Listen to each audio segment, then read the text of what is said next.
ITVS.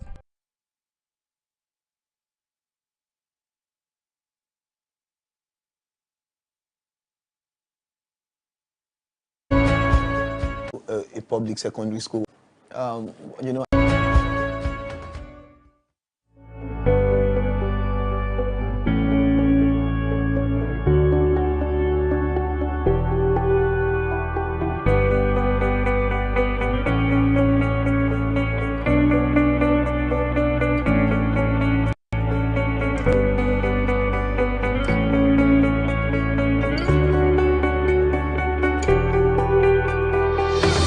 super excited to tell you today that we will be discussing an amazing topic today. My name is Remy Buchi and welcome to Immaculate Television ITVS. All right, today we'll be talking about Nigeria then and Nigeria now. You know, I grew up in a settings that I feel that it is missing today. I was ruminating in the house. I was just having a flashback think, and I realized that almost every sector now is losing its value, is losing this good sense that we knew it to have before. For instance, now let's talk about the educational sense. You know, I realized that we went to a public secondary school while growing up, and that was the best that anybody could get as at that time. It was best education. But now, when we look at like one or two public secondary school, bringing it together, you just realize that it's more like they are just wasting their time going to school.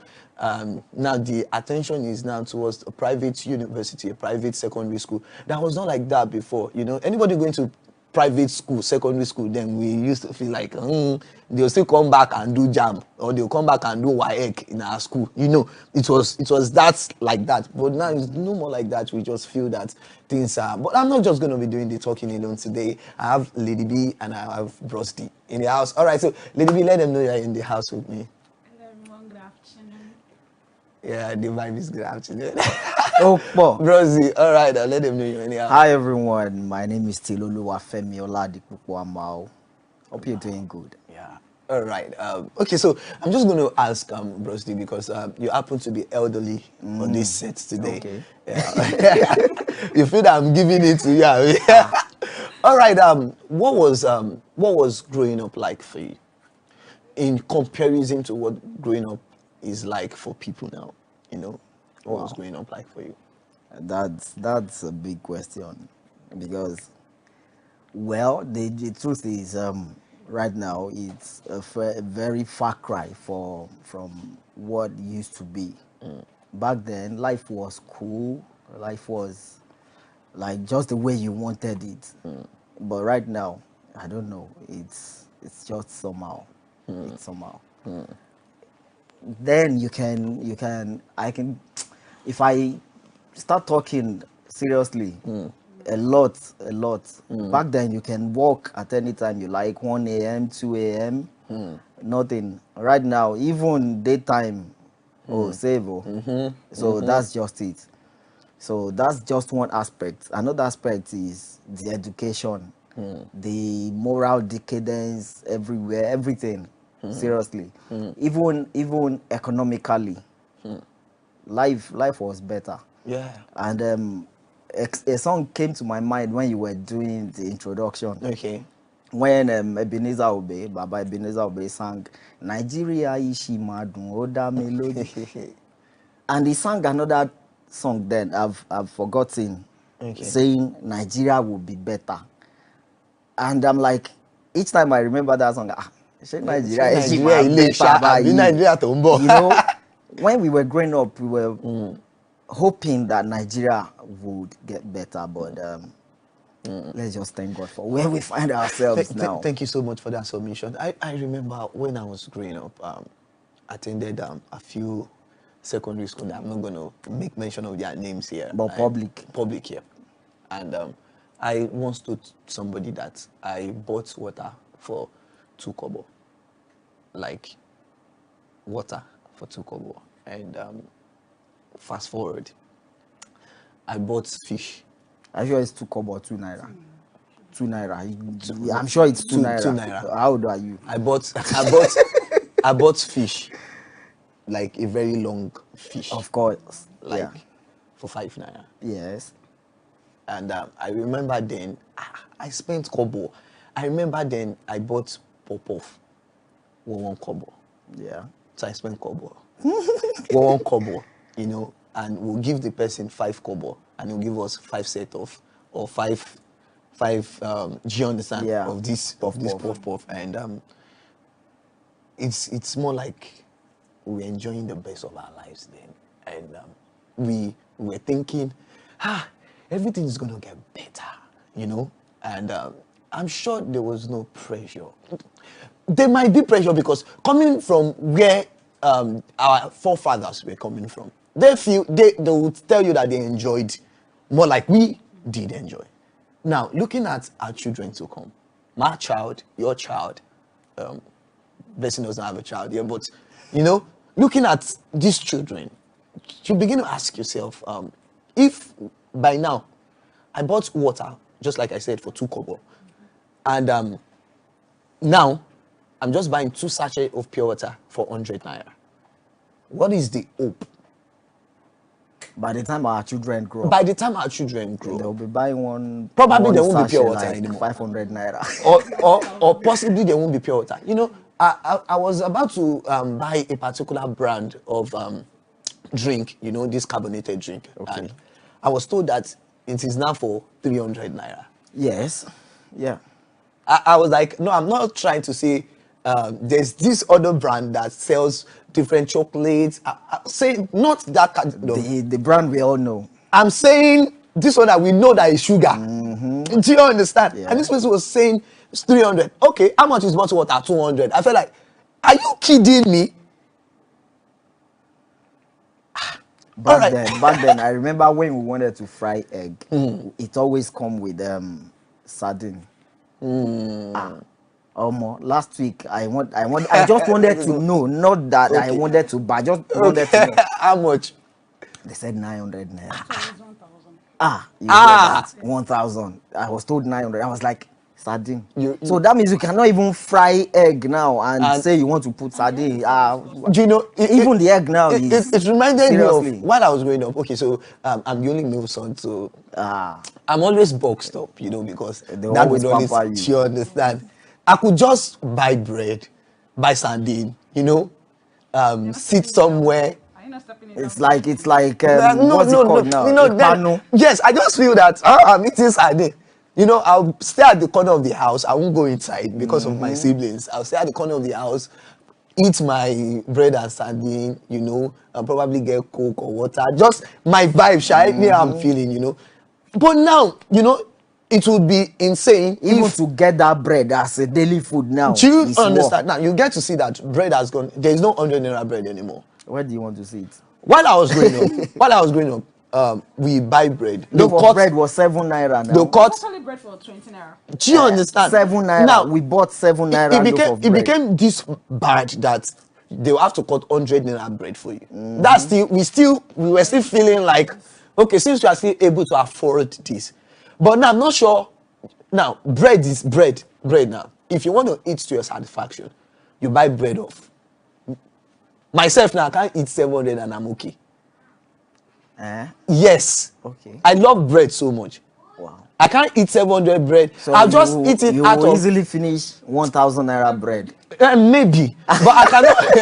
But I cannot eat 700 naira bread and I feel like okay. I'm okay. No, I just eat it for passing out time. Like, okay, because in Nigeria, I want your yomo. You know, that's the slang now. They say you don't eat to satisfaction anymore. You don't eat to satisfaction. So I'm going to throw this question to Blessing. Blessing, I know that you're part of the Gen Z, of course.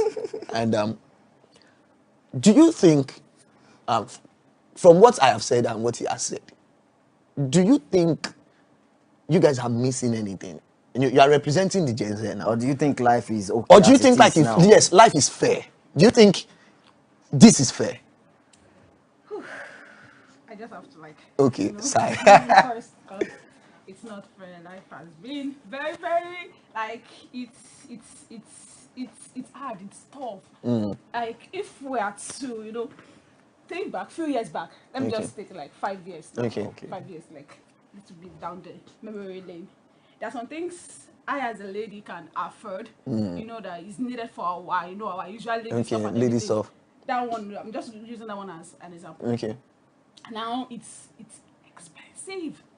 It's on a high price. So imagine if we are not able to get that, and it's just like 5 years ago or so 4 years ago, we are not able to get that. So there is no hope for us, because I feel there is high this thing on us, on the youth now. No, high expectations, there Okay. are So much responsibilities, pressure. on us. And if the economy and the current life that we're living now is Okay. still continuing as it is right now, even in the next few months, people will willingly do things that they are not doing. They will lose their own training just to at least meet up with their daily needs. They are losing it already. All right, let me quickly ask you this, Rusty. You that I'm sure you were able to, you are in the middle of what it was then And what it is. and what it is now, at least at the middle. Do you think, how do you even feel? Getting to realize that there was a time that you paid 20 naira for school fee, or there was a time you bought 60 leave for probably 50 naira, 20 naira. 20 naira. And now that you have to pay for your child, how do you feel? Do you feel like are things meant to be tougher, or they are meant to get simplified? Are we supposed to go through all of these things? Well, Is there even hope? It's just unfortunate the situation we have found ourselves in the country right now. It's not supposed to be this way. It wasn't meant to be this way. But what do we do?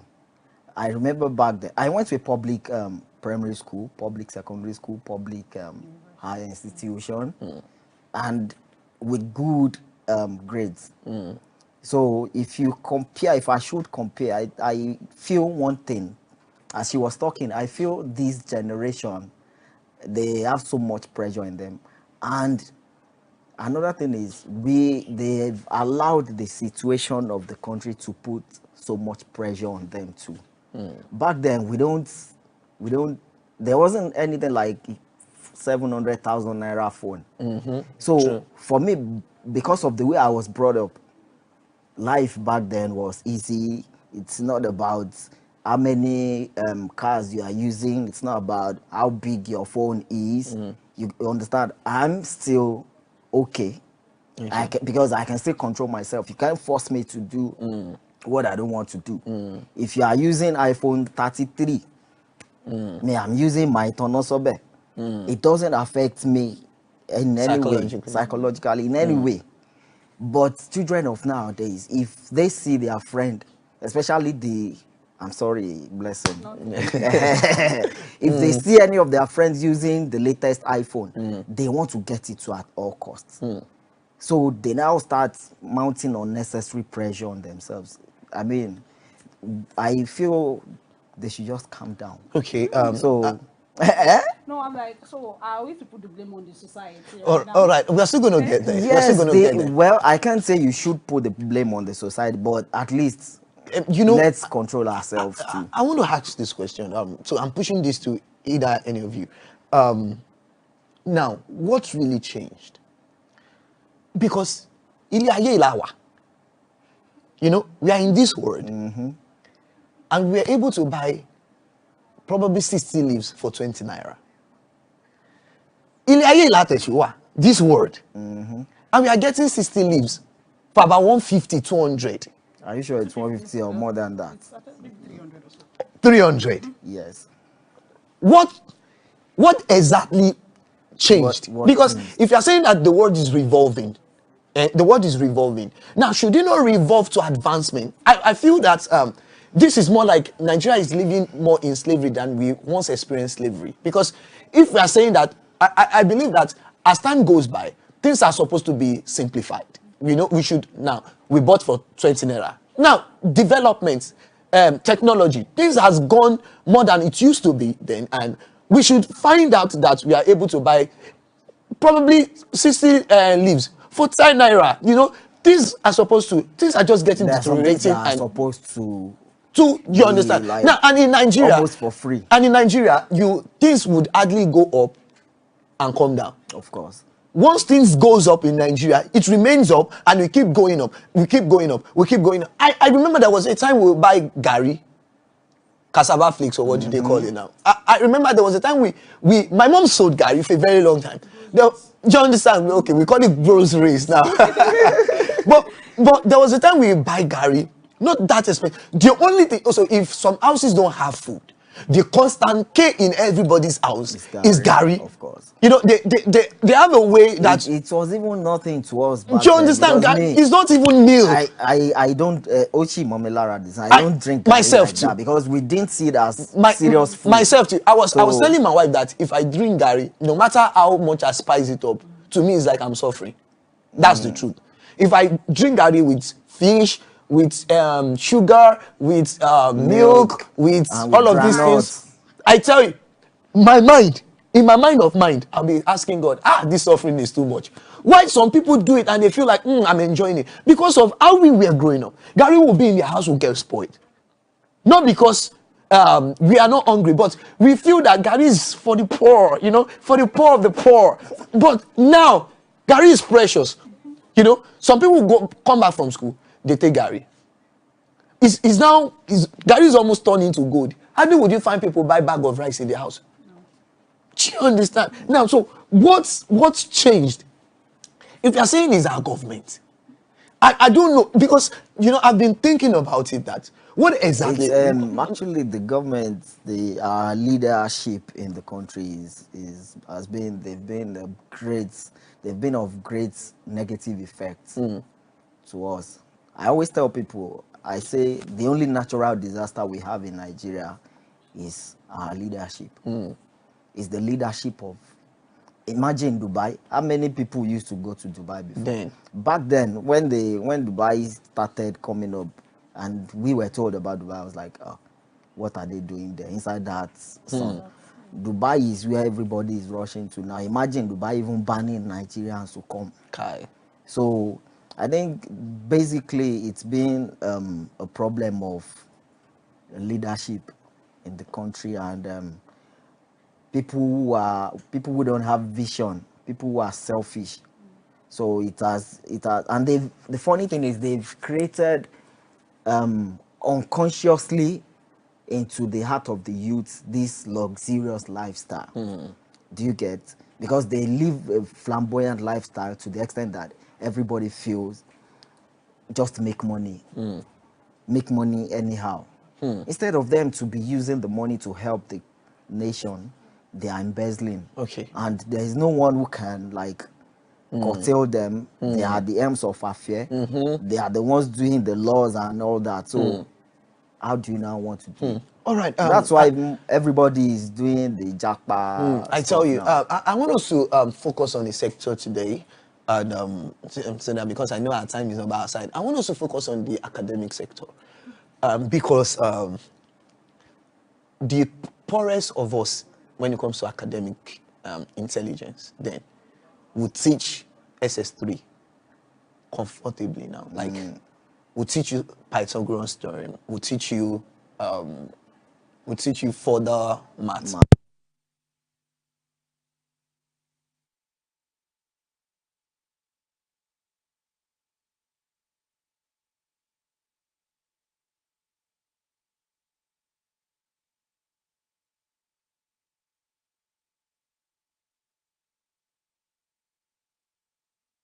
Was taught by a white Ghanaian person.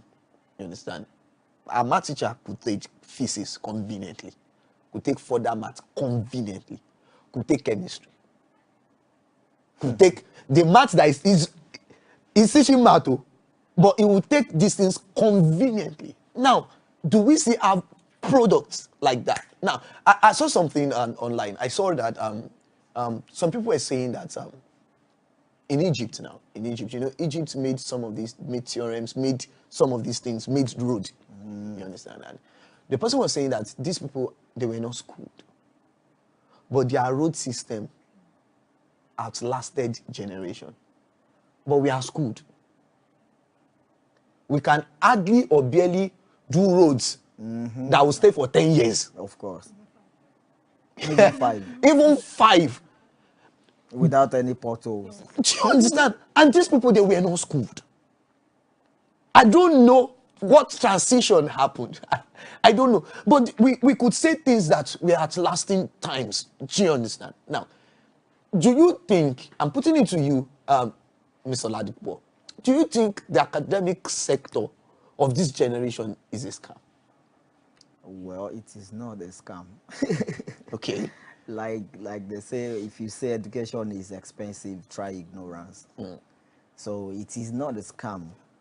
It's just a matter of setting our priorities right as a country. Okay. Like I said, even though as much as I hate saying it, I'll still put the blame on the government. We have a lot of intelligent people in this country. A lot.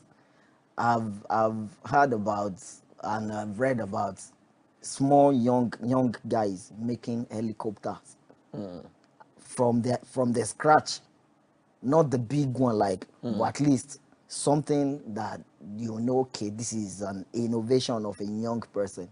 Take that kind of a person. It's not about going to the four walls of a university or something.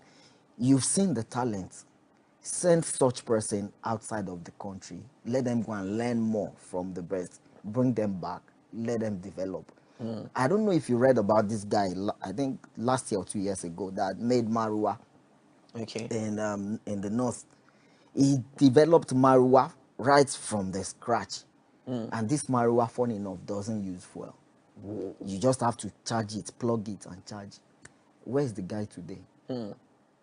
So many of them like that. What's the government doing about it?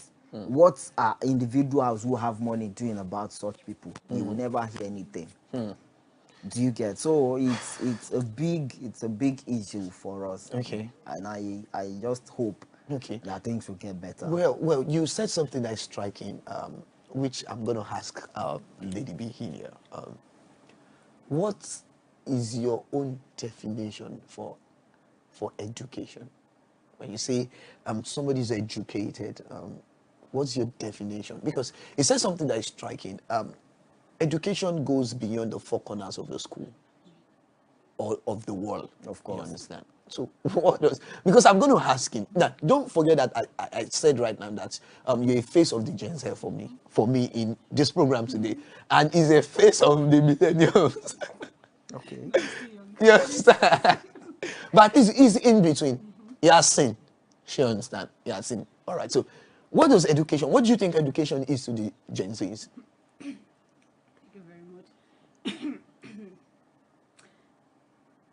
It holds like various definitions. Okay. Various definitions. All right. To me, if you had to ask me, education, right? Okay. Means you having wisdom, understanding the core, and then being wise enough to apply that. Okay. That is education. But for others, it's just this current Gen Z just going to school, just going to school and just getting that certificate. That is it. Without, Does it not look like this is what the generation needs now? Okay. I'm going somewhere. Okay. If this set of people go to school, spend all their lives, learn, pay attention to details, and at the end they have their CV and they are lobbying for jobs. That's education, but where is the applause in that kind of education? If we blame them for just going to school or because they are wanting a certificate, now what is the essence of the certificate you have and you can work with it? I was in a seminar speaking to some set of people, and last week, and a guy stood up and he was like, do they teach you life experience in school? Should we not get to a point where we prepare these people for the outside world? Now you're preparing us for the inside world.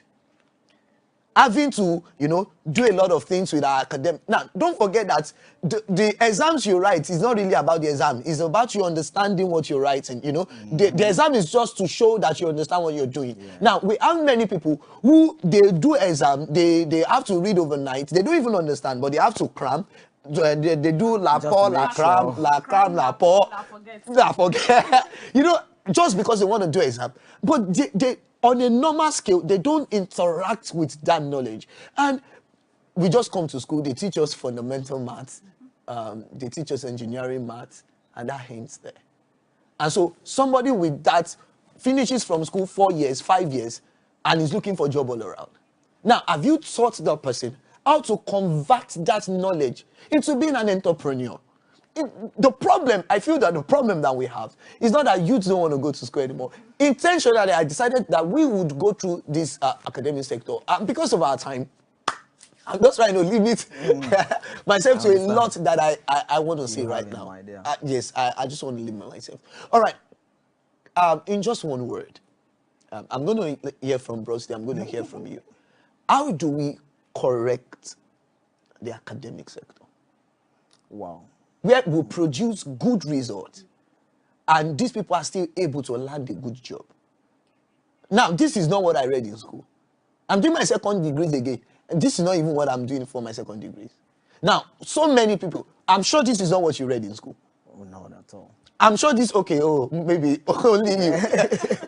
Do you understand? And so, even in banking sectors, you find out that those people who work as bankers, they didn't even study accounting. Most of them. Most of them In didn't study fact, accounting. 80% of them. You understand? Life brought them to bank. Life brought me here. Do you understand? Life brought you here. Now, I studied animal science first time. I'm doing computer science. So my business should be about computer for now. Do you understand? Not having to, I'm not saying that. Now, this is the problem. The problem is we do a job that we are not prepared for. How do just we find ourselves do there you understand? How somehow. do we relate this? How do we correct this academic sector?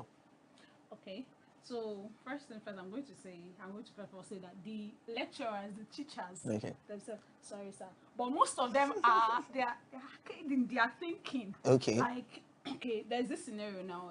We have this lecturer that Okay. comes to class. Instead of him to like give you the practical, even we end up meeting him and telling him that, sir, we need this. He's telling you that this was what we were taught. Like, sorry. It's So, not like, great, you were actually. teaching us something that you learned probably 20, Something that is 25 years archaic. ago. Yes. And you're teaching it to us. Gen Z. Like, this is a new environment. This is a new century. And we came up to you like, sir, please, at least, like, just at least a few experience. Like, put us through. He said no. So, first and first, we should just get rid of those old people that do not want to like change their thinking, like they don't want to see past their stage, like the years that they've spent, they don't want to see past. Most of them do not want to get additional knowledge. They are just stuck there. So if you prepare and you prep the students, like you make them see, okay, beyond this there's a life outside. Like you teach them, you groom them. Most of them do not groom. They only just teach, like they just pour, like just take it. They don't give you facts. They just give you what is in their head, what has been stuck on like for years, and they couldn't move past that one. Okay, then, and also Okay. the government. Okay. Yes, all right. Most, if you've read news and everything, they don't give education, like the education sector, higher percentage of the budget and stuff. Okay. They either divert it to other sectors, Okay. and this is where we need help the most. This is where leaders are produced. Yes. So this is where we need help the most. Like, this is where, yes, as you said, leaders of tomorrow. And then the leaders again, they don't want to. They're also like those old lecturers that I'm telling you. They are just saying it like, okay, they know that these are the leaders of tomorrow. But are you making us, or do you want us to be that leader of tomorrow? Knowing fully well that it's through this education that will definitely get there, because we'll be exposed, like our visions and reasoning, our thinking will just sprout out, helping the country. But then most of them, no. And I think I'll need to cut you on that because I feel that you still have a whole lot to talk about. All right, Brosty, in SNS. Excuse me. Deep. Because I don't know how to start and where to start. Seriously, it's deep. Yoruba say something. They say "Ẹrù ẹ wọ̀," and the person replies, "Òkèlè ń wò, ẹ wò sálẹ̀." That means it's not just starting. The decadence has been there for years. And like I was telling someone yesterday, I said, see, the level of corruption in this country has eaten into every sector. So if you want to like face the educational sector, we have a very a long lot. way to go. Like she said, we have the archaic teachers there Recycling who knowledge. who are not ready to upgrade. They are not ready to flow with time. If you are not ready to flow, don't forget the only constant thing we have is change. And even as a country, if we are not ready to change, see, we will be lagging behind.